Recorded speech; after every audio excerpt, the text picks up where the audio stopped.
Good day everyone. We will discuss about the introduction of landslide and mud flows.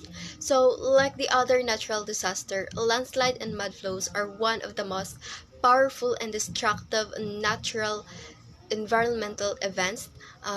They come almost when no one expects them, and they can occur and destroy things in very short space of time.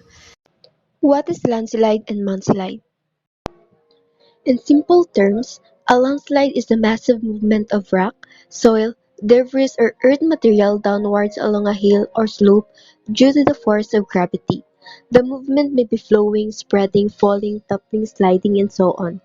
This can be a dry diverse movement or water-saturated muddy earth material, while a mudslide, or also known as a mud flows or mudslide, is a fast-moving landslide usually along a channel or canal. When they occur, they may cover a very small area, uphill to downhill, or may travel over several miles from the source. Depending on the volume and speed, it can wipe out anything in this path such as houses, cars, trees, and electricity poles. Landslides occur everywhere, although some places are more prone to it than others. So how do landslides form? Whenever there is a natural disturbance of instability in a piece of land on a hill, slope, mountain, or generally upland area, there is the potential of a landslide. This is because the earth material of the hill or mountain is held in place by the natural bonding of the material and the gravity acting on it. This means that when the earth material loses its bonding, either through weathering, erosion, or too much water in the bedrock, the weight of the overlying rock will give way and gravity will pull the earth downhill.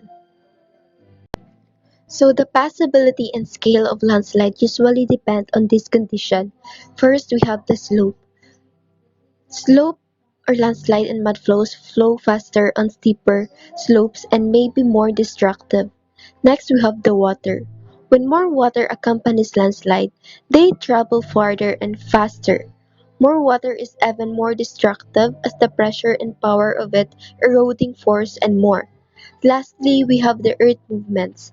Generally, hills and mountains stay in place if nothing bothers them.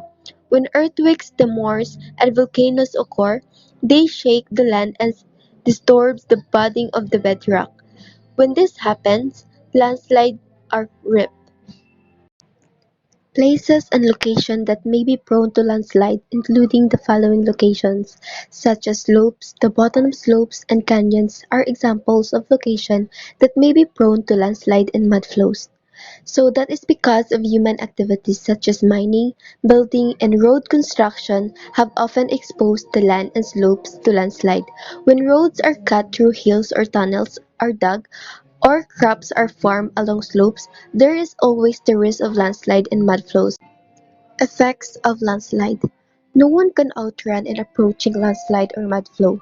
They, they are so fast and powerful that they wipe out trees and rocks in their way. They cause massive destruction in many ways, such as loss of lives, destruction of property, and economic cost.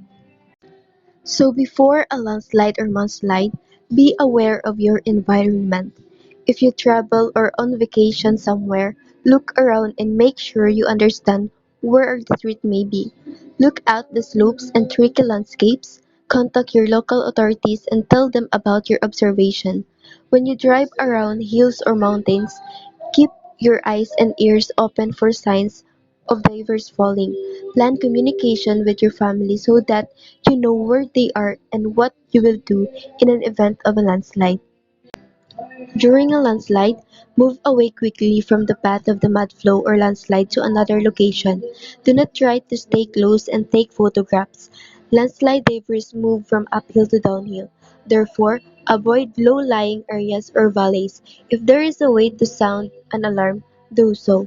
Listen and look out for signs of further flows in that area, as the flowing debris often knock against surrounding slopes and sets off new flow.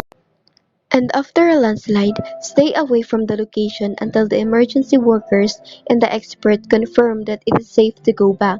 Look out for loose wires, broken utility lines, and hanging objects, as they may be hazard. Report them to your rescue officials. Get in touch with emergency officials or listen to the radio or TV on what to do. Next, we have the understanding the nature of fire. In order to understand the behavior of fire, one must have an understanding of the chemical principles that control its origin and spread at the physical phenomena that result from its behavior. Fire itself is a chemical phenomenon. All fuels are synthetic or organic chemical compounds, and when fuel is ignited, the result is a chemical reaction with predictable physical effects. Let us define first the definition of fire. Fire is the rapid oxidation of a material in the exothermic chemical process of combustion, releasing heat, light, various reaction products. The human reaction to fire. Fire eats up oxygen and produces toxic gases. Since these gases are often had no taste or smell, we may not even be aware of them, but their effects can be devastating, such as danger of losing muscles coordination, mental alertness, making any action more difficult to make. So in mental, brain can be affected by way of we are acting brilliantly when in fact we are acting in an ineffectual manner. Some affected the nervous system, acting like anesthetic and causing no action at all. So in physical, we have the human tolerance to fire. So in emotional, when fire triggers different reaction takes place, most people are stunned up for a moment, but then they begin to take emotional shock that render them incapable of taking action promptly or sometimes not at all. The three elements of fire. First, we have the heat. Everything has an ignition point or a temperature at which it will be composed. From a grass paddock to a concrete building, everything has a point at which it will given to burn, adding to the intensity of fire. As something burns, it also heats up the material surrounding it, raising their temperature until that item is ready to combust as well. So the second one is the fuel. There are three types of fuel. We have the solid, liquid, and gas. Everything around us is made up of one of these fuel types, and it is a potential fuel source in the event of fire. A fire will continue to burn until all available fuel has been consumed. Lastly, we have the oxygen. Making up about 20% of the air around us, oxygen will cause the fire to burn hotter and faster. A good mental visual of this is a bash fire that worsens its strong, hot winds. Classes of fire. The fire classification system categorizes fires into groups based on the type of fuel involved. Each fire is represented by a letter of the alphabet, with the exception of electrical fires, and an easy to identify icon. This is designed to help the users select the correct fire extinguisher to deal with specific fire event. So, classification of fires are Class A, which is the solid materials, Class B, the liquids, Class C, the gases, Class D, the metallic substance, in Class E or the electrical fires, and Class F, cooking oils, fats, and grease. So these are the classification of fires. Now let's proceed to the fire extinguisher. The fire extinguisher, flame extinguisher, or simply an extinguisher, is an active fire protection device used to extinguish or control small fires.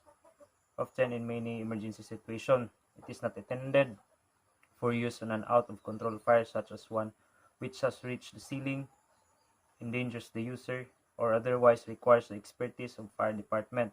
So typically, a fire extinguisher consists of a handheld cylindrical pressure vessel containing an agent which can be discharged to extinguish a fire. So fire extinguisher is used intended only for small fires, not dili na siya pwede sa mga dagko nga mga kalayo nga building na nga nasunog, so dili na siya pwede gamitan og fire extinguisher. And then let's proceed to heat.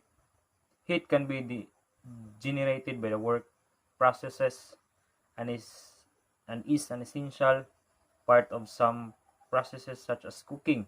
So heat is an essential part of process no such as cooking. So importante kayong heat. This heat must be controlled and kept away from fuel unless carefully controlled.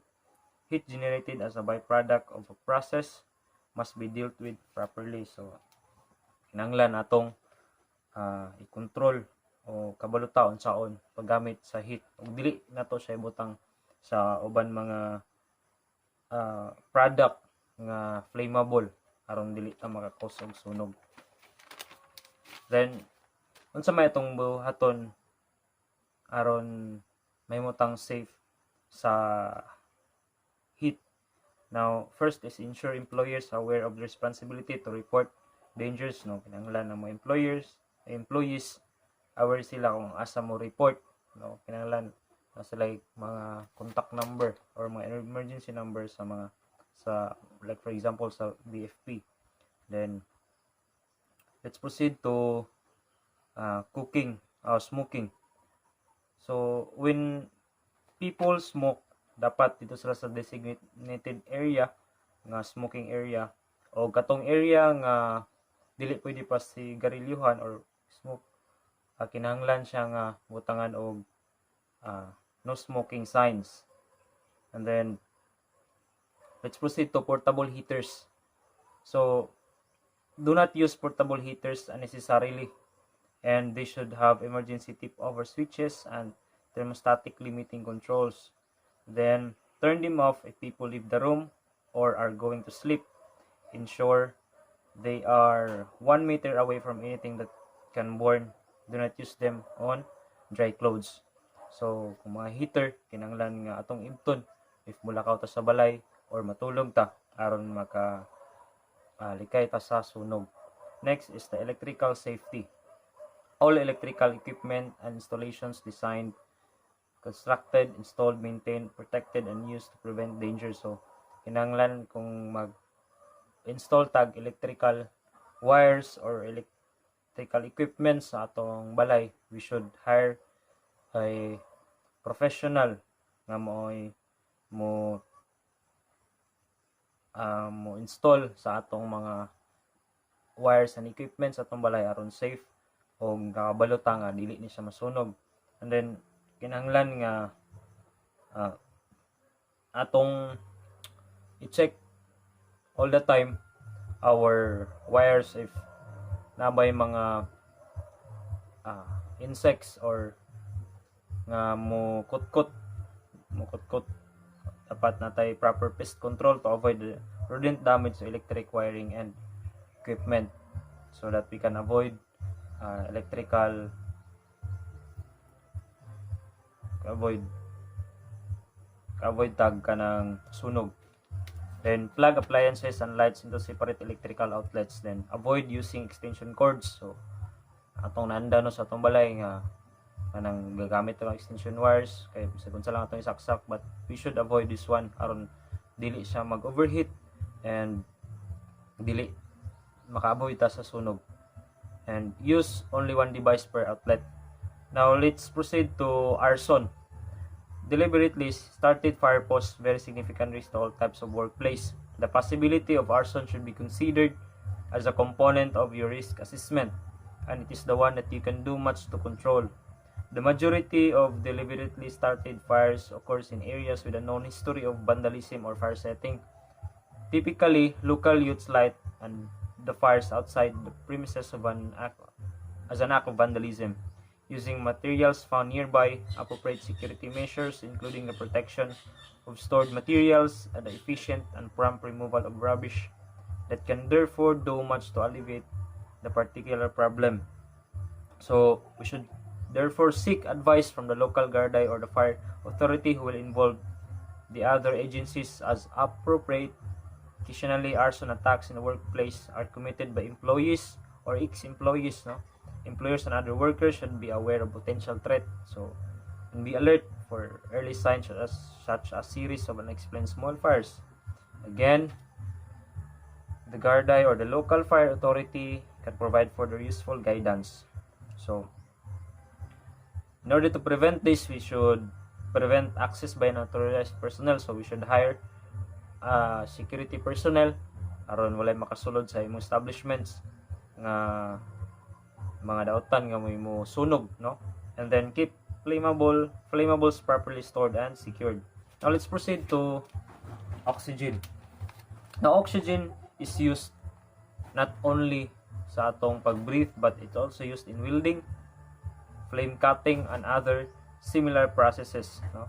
For help, and it also used for helping people with breathing difficulties, and in hyperbaric chambers as a medical treatment, in decompression chambers for food preservation and packaging, in steelworks and chemical plants. So oxygen is very useful dili lang sa atong paginawa.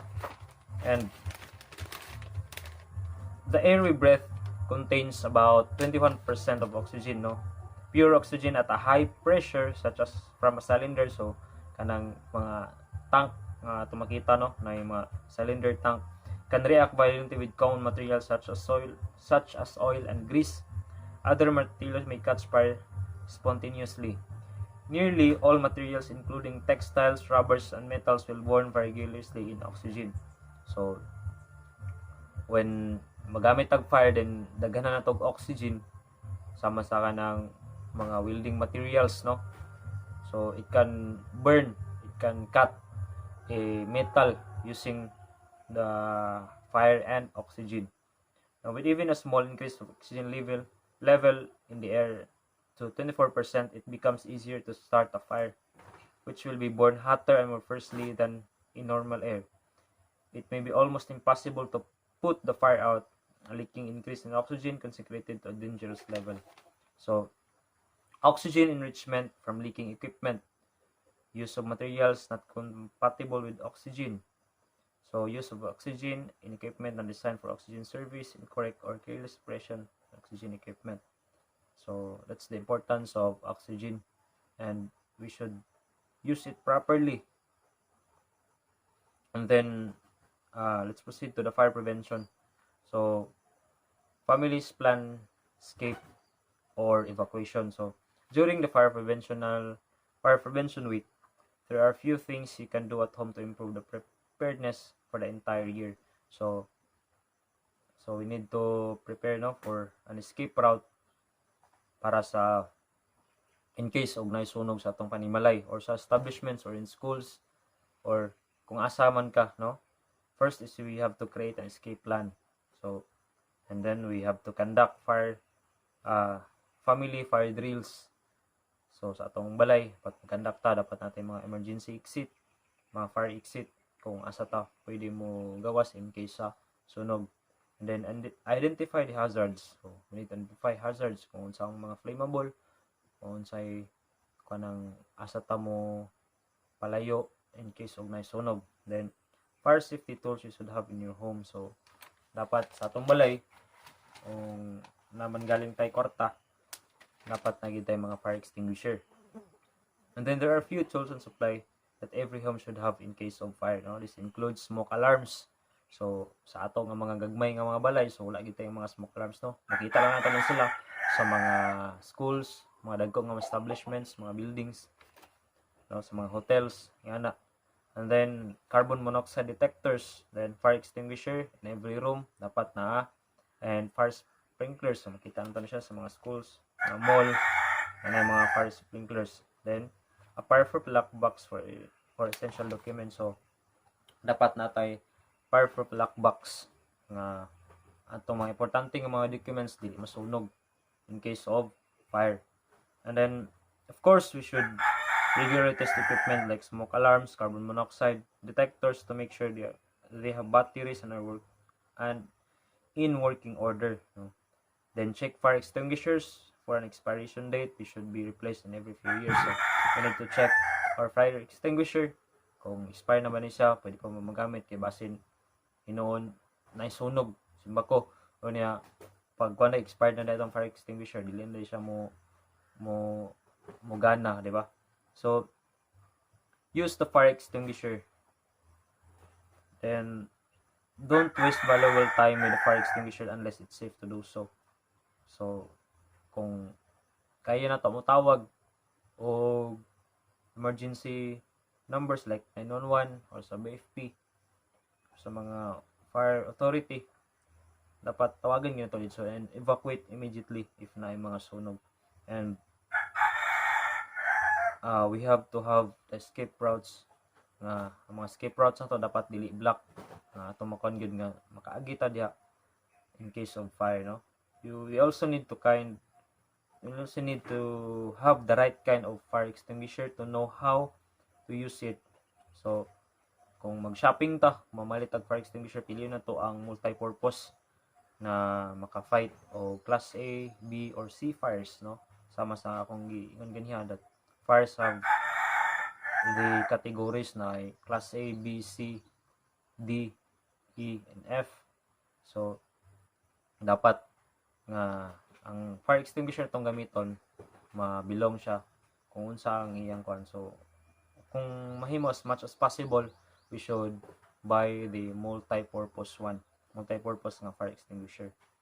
And I think that's it for my part. Good morning everyone. My name is Daniel David D. Perrot. So I will going to teach you a basic first aid measure for basic measure. So number 1, open the airway to restore breath. So tudloan ta mo unsang pag open the airway and i-restore ang breath sa mga taong conscious. So number 1, imong unang buhaton is check for responsibilities, establish whether his casualty is conscious, be gentle shaking him and asking, are you okay? So, if you find na tumbad ya, yun na, i-shake niyo siya hinay, so tapos i-ask din niyo siya kung okay ra ba siya. Ikadua, manawag kag tabang sa mga tao, sa imong palibot, tawag mo tabang ngay kung tabang sila.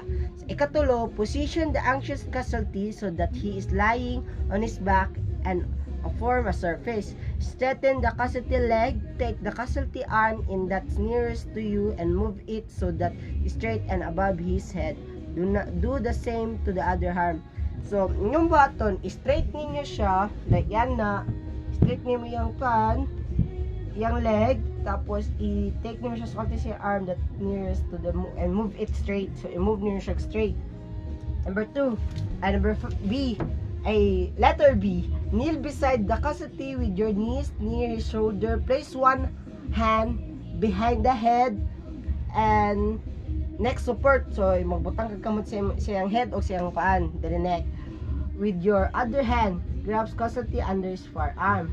So, number C, letter C, roll the casualty towards you using a steady, even pull his head and neck should stay in the line and his back. D, return casualty arm to his side, straighten his head, reposition yourself so that you are kneeling at level of the casualty shoulder. However, if your neck is injured, is suspected, and the jaw thrust technique will be used, kneel and casualty head looking for a feet. So, ang giingon dire, imo siyang ialalayan niya. Isa po kung nakaikan ni nagtuka na balik ang kuan, ayo siya basta-basta kuan, hinahinayon gid mo siya plaster.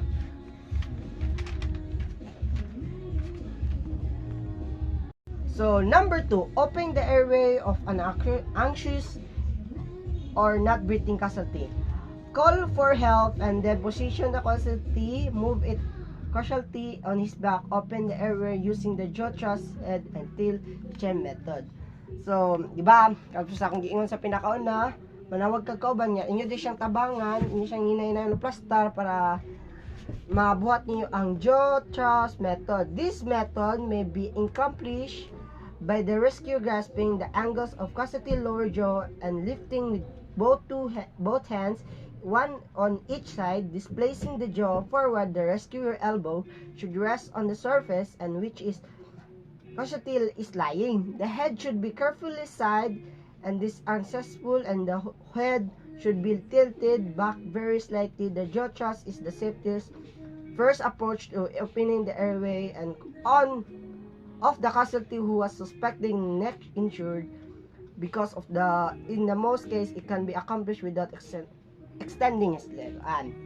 Next, so imo siyang ang jaw method gani iana nimo diri imong kaan. Tapos iana din mo siya. Ayan na. Iyaw mo yung magdadiri ay mong assist.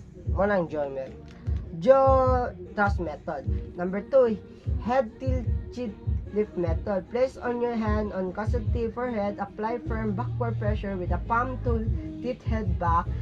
Place the fingertips on the other hand under the bony part of the lower jaw and lift, bring chin forward and thumb should be left. Number 3, check for breathing. Look for the rise on the fall of the chest. Listen the airway is clear during the exhalation by placing your ear near the causative mouth. Feel for the flow or neck check. Perform rescue breathing if causative does not resume breathing spontaneously. So, ang check for your breath, nimong idole mong ear sa iyang baba. Nya paminawon nimo kung ginawa ba siya, i-check din nimo siya, pero kung di siya maginawa, magbuhat gid ka og perform gid ka rescue breathing. So, number 3, rescue breathing. A mouth-to-mouth method. If a causative is not breathing, place your hand on his forehead and pinch his nostrils together with the thumb, index finger, and his hand. That is, the same hand exert pressure on this forehead to maintain the backward head tilt to maintain an open airway. With your other hand, keep your fingertips on the bony part of the lower jaw near the chin and lift. Take a deep breath and make it in your mouth around the causative mouth. Blow 2 full breaths into causative mouth, taking a breath of fresh air each time because you blow. Watch out the corner and of your eyes. And causative, check to rise if the chest rise. Okay, air is getting into causative lungs. Take a corrective action immediately by establishing the airway. Make sure that the air is not leaking from the mouth or out of causative pin's nose. Attempt to ventilate. If the chest will still does not rise, take necessary action to open obstruct airway.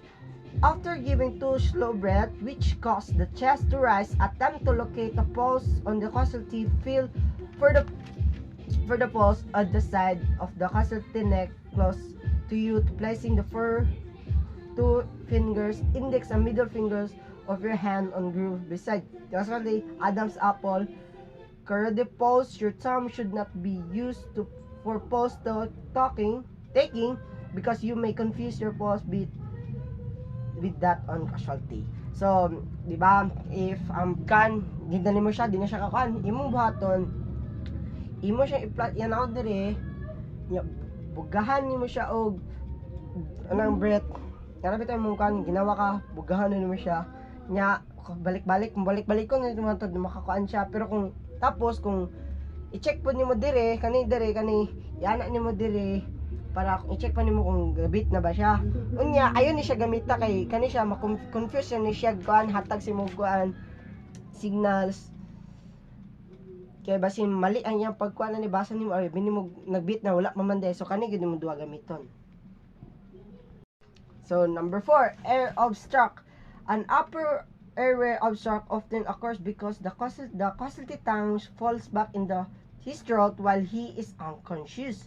The tongues fall back and obstruct the airway. It is not swallowed by causality. Foreign bodies become lodged in the throat. This obstruction usually occur while eating. Number 3, blood clots may from a result of head and facial injuries or partial airway obstruction as causality may be still on air exchange. A poor or good air exchange means that causality can cough forcefully through his may be wheezing between coughs. The rescuer should not interfere and should not encourage the causality to cough up the object obstruction his airway on his own. A poor air exchange may be indicated by a weak coughing with a high-pitched noise between coughs. Further, the causality may show signs and shock indicate a need for oxygen. Should assist the causality and treat him as though he had a complete obstruction. Complete airway obstruction. A complete obstruction, no air exchange, is indicate if causality cannot speak, breathe, or cough at all. He may be clutching his neck and moving vertically in a conscious causality. A complete obstruction is also indicated in after opening his airway ventilation. So, sa number 4, giingon lang. wala siya. Wala dahil. So, number 4, giingon,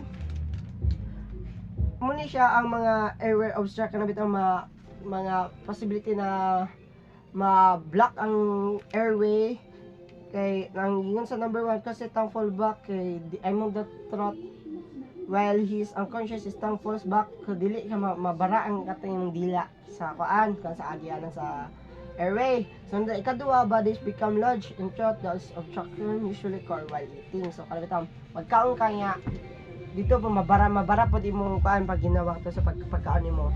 So napuiban na pag blood clots may form a result and head of facial injury. So mayana po mawag po makakos ma-obstruct imong air pagkan agyanan sa hangin.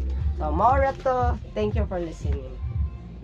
Stretch the tourniquet as far as you can, but being comfortable to the casualty. To the back of the arm, you're going to cross it like a shoestring. Have it cross and you're going to take your dominant hand and gonna sort of it a little loop underneath this area and then just leave it like that.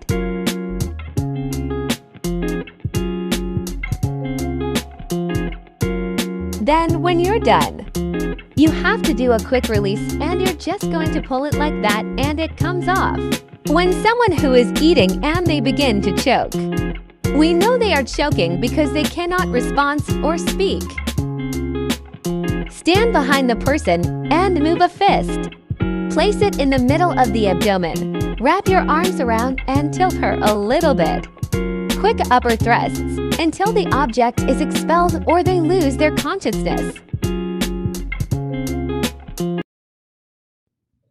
Hello everyone, good evening. I am Angelica J. Pilirin. I will be tackling about check for shock and administer first aid. So, shock has a variety of meanings in medicine. It refers to collapse the body cardiovascular system, which includes an inadequate supply of blood to the body tissues.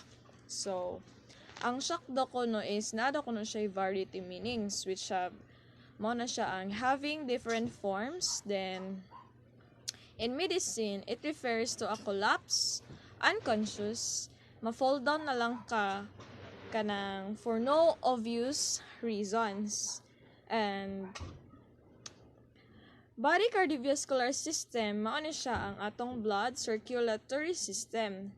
Organs that includes the heart, blood vessels, and atong blood nga ga-circulate throughout sa atong entire body. Causes and effects, there are 3 basic mechanisms associated shock. So, when the normal blood flow in the body is upset, death ang ma-result, early recognition, so recall or identification. O proper first aid may save casualties life kanang mga injuries suffered in an accident or some other unfortunate event. So, mo na to. Kung giingon ka ganina nga, causes and effects. First is the heart is damaged and fails to work as a pump. So, kanang na-damage siya datong heart, like, dili na siya ga-pump og blood og tarong. Mo na siya ang signs sa shock. So, naitulo ka 3 basic mechanisms associated with shock, which is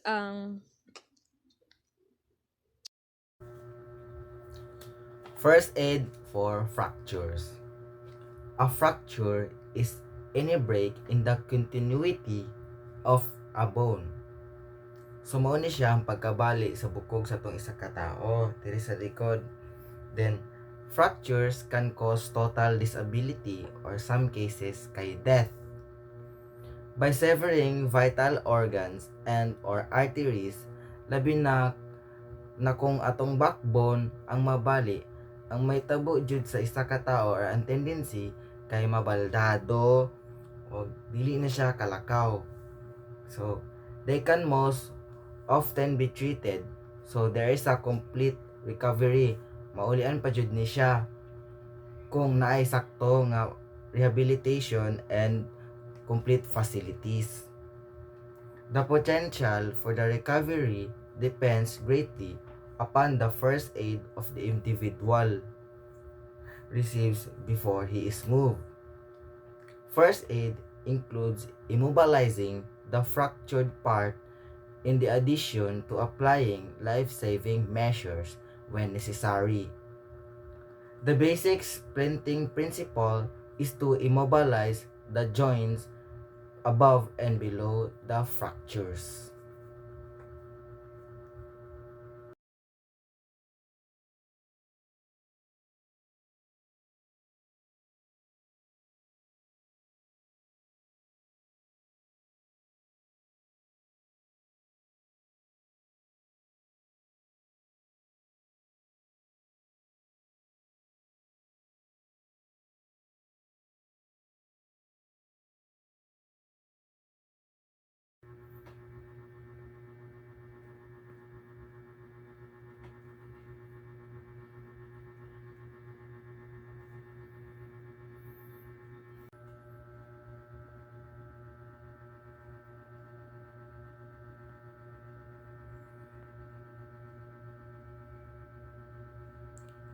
Go.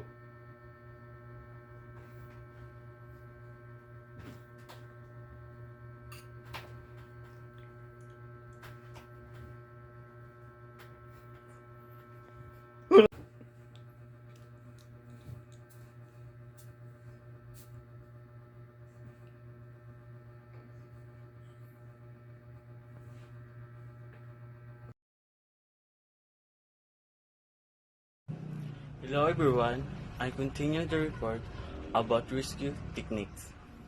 So first is categories of rescue techniques. A. Non-swimming rescue. They are safe and can be used in any response of assisted by rescuer, also known as non-contact rescue. B. Swimming rescue.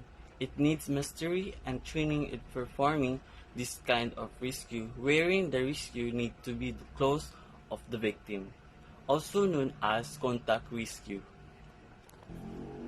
Now, let's proceed on non-swimming. First stop.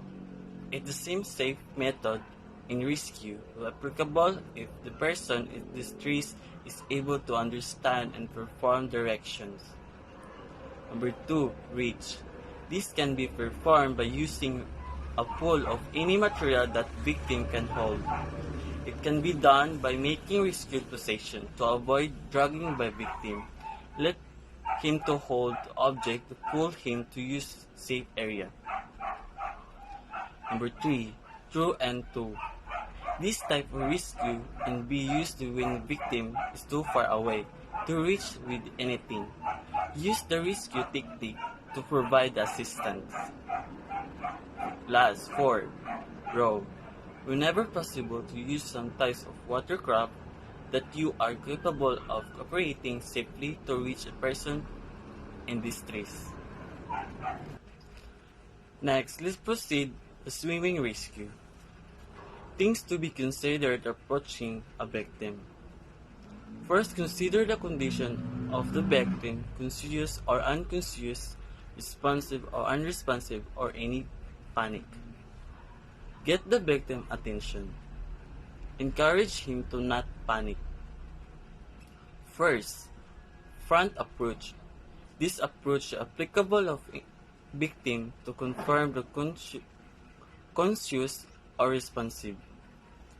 Number 2, back approach. This approach is applicable of victim is not panic and unresponsive. Number 3, underwater approach. This approach is applicable if the victim is panic and unresponsive and about to descend. Now, let's proceed to defenses. These are the techniques that prevent the victim from grabbing the rescuer. First is block. Prevent the hand of the victim from grabbing or holding and hand of the rescuer.